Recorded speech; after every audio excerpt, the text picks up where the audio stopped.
سر ہمارے ملک کا جو سب سے بڑا ایگزام ہے وہ CSS ہے, PMS ہے, مطلب ہمارے مقابلے کے جو امتحانات ہیں وہ ہیں. ابھی ریسنٹلی جو ہے وہ رزلٹ آیا ہے, لیکن most of the time, sorry میں موسٹلی بھی بول رہی ہوں, میں نے ویسے انگلش میں پڑھا تھا کہ موسٹلی لفظ غلط ہے. Most of the as a student کے انگلش کی لینگویج کے ٹیچر بیٹھے ہوئے تو مجھے بڑی احتیاط برتنا پڑی, ادروائز میں اتنا خیال کرتی نہیں.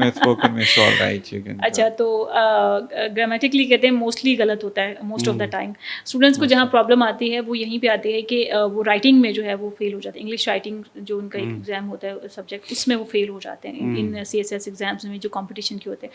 تو اس کے لیے بتائیے کہ ہمارے اسٹوڈنٹس کو کیا کرنا چاہیے تاکہ کم سے کم فیلئرس کو ہے نا فیس کرنا پڑے, اور ہوتے کیوں ہیں, سب سے پہلے تو یہ بتائیے. جی دیکھیں, CSS میں جو پرانا پیٹرن تھا جس سے میں واقف ہوں, ابھی ریسنٹلی کچھ چینجز ہوں تو اس کا مجھے اندازہ نہیں ہے, بٹ جنرلی 2 پیپرز ہوتے ہیں. ایک تو ایسے کا پیپر ہوتا ہے فل فلیج 3 آورز ایک ایسے ہوتا ہے, اور ایک گرامر اینڈ کمپوزیشن کا پیپر ہوتا ہے. اس میں بھی ایک شارٹ ایسے اور کمپوزیشن ہوتی ہے. پھر کویسچن لائک ڈائریکٹ, انڈائریکٹ اور ایکٹو پیسو, اس طرح کی چیزیں ہوتی ہیں. زیادہ تر لوگ جو میں نے دیکھا ہے وہ ایسے کے پیپر میں فیل ہوتے ہیں, دوسرے پیپر سے بھی زیادہ موسٹلی. ٹھیک ہے.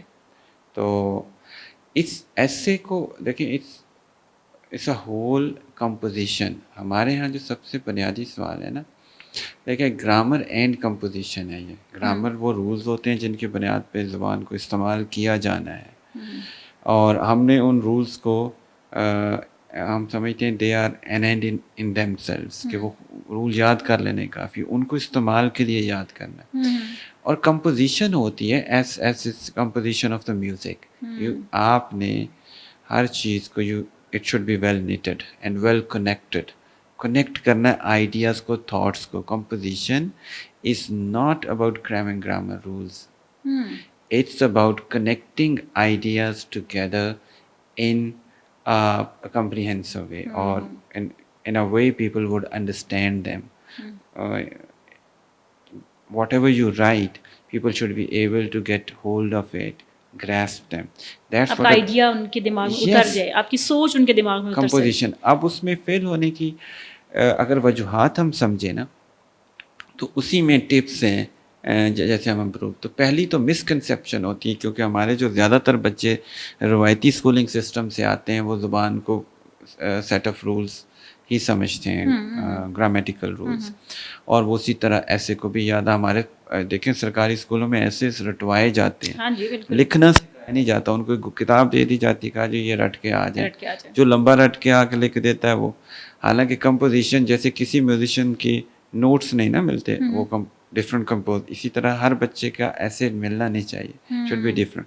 ہم ان کو ایسی یونیفارمٹی سکھاتے ہیں, ان کے دماغ کی کریٹیوٹی, ایک انوویٹیو یوز آف لینگویج وہ بالکل ختم ہو جاتا ہے, which is the basic essence of an essay writing. تو پہلی غلطی تو ہمیں یہاں ہوتی ہے کہ ہمارے بچے ایسے کو کوئی کریمنگ کا پیس سمجھتے ہیں, یا کوئی فارمولیک اس کا سلوشن ڈھونڈتے ہیں, اس کو کوئی کریٹیو کمپوزیشن نہیں سمجھتے.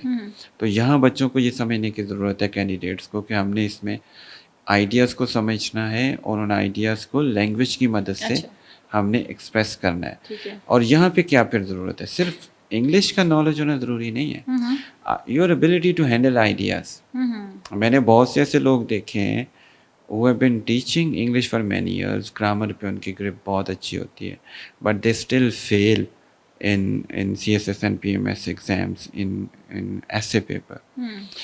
And then they keep moaning, keep complaining کہ جی یہ سسٹم ہی ایسا, then they start blaming system. But as I said earlier, انگریزی رولز کا پتہ ہونا کافی نہیں ہے ایسے کو یاد کرنے کے. آئیڈیاز کی کنیکٹیوٹی کو سمجھنا, آپ نے ایک پیرا میں آئیڈیاز کو, ایک آئیڈیا کو کیسے سمونا ہے, پھر اس آئیڈیا کو کیسے کنٹینیو کرنا ہے نیکسٹ پیراگراف میں, یا وہاں ختم کر کے نیکسٹ آئیڈیا میں ٹرانزیشن کیسے لے کے جانی ہے, خوبصورت تحریر کیسے بنانی ہے آپ نے. جو بنیادی لفظ ہے نا یہاں کمپوزیشن میں سمجھنے والا, وہ ہے transition. Transition mean shift from one idea to another, technically speaking from one paragraph to another. کیسے آپ کنیکٹ کرتے ہیں, دیٹس ویری امپورٹنٹ. پھر ارینجمنٹ, کون سا آئیڈیا پہلے آئے گا, کون سا بعد میں. ہم نے تو رٹا ہوتا ہے, جو ارینجمنٹ تو اس بندے کی ہوتی ہے جس نے ایسے لکھا ہو, سچویشن کے مطابق ہم اس کو پیپر میں مولڈ نہیں کرتے, جس کی وجہ بس لازمی نہیں ہے کہ ایسے کا پیپر میں جو ٹاپک آیا ہے وہ اسی آئیڈیا پہ بیسڈ ہو جس پہ آپ نے اوریجنل ایسے یاد کیا ہو سکتا ہے بظاہر اس کا ٹاپک سیم ہی لگے لیکن اس کے پیچھے جو آئیڈیا وہ different who. Many people miss this point. یہیں پہ پرابلم آتی ہے. او یس. تو وہ جو ٹرانزیشنز ہیں, آئیڈیاز کی ارینجمنٹس ہیں اور لینگویج کے استعمال کا صحیح ادراک ہے, یہ وہ ٹپس ہیں جو ہمارے بچوں کو سیکھنی چاہیے. اچھے سے اچھا ایسے ڈھونڈنے کی بجائے اچھی سے اچھی پریکٹس کرنی چاہیے لکھنے کی. دیکھیں آپ C S S P M S کا پیپر اٹھا کے دیکھ لیں, چند یعنی ایک پیپر میں اگر 5 ٹاپکس ہیں یا 6 ٹاپکس ہیں تو 1 یا 2 کے علاوہ باقی 3-4 آپ کو لگیں گے یار یہ تو بی اے میں بھی یہی آتے ہیں. ہم نے پہلے یہ سنے ہوئے, کوئی ایسی دنیا میں انہونی چیزیں نہیں ہوتی. وہی جو دنیا کے ایشوز ہیں, جو آج کل کی دنیا کے ایشوز ہیں, وہی آپ کے سی ایس ایس. اور ایک ایوریج جو سی ایس ایس کا کینڈیڈیٹ ان سب ایشوز کو پڑھ چکا ہوتا ہے اور انگریزی زبان میں ہی پڑھ چکا ہوتا ہے, کیونکہ زیادہ تر تیاری تو ان کی انگریزی میں ہوتی ہے.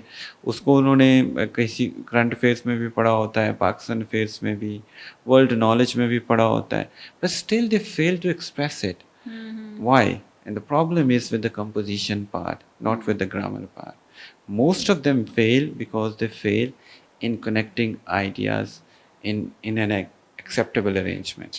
That's where the problem is. یہ فیل ہے.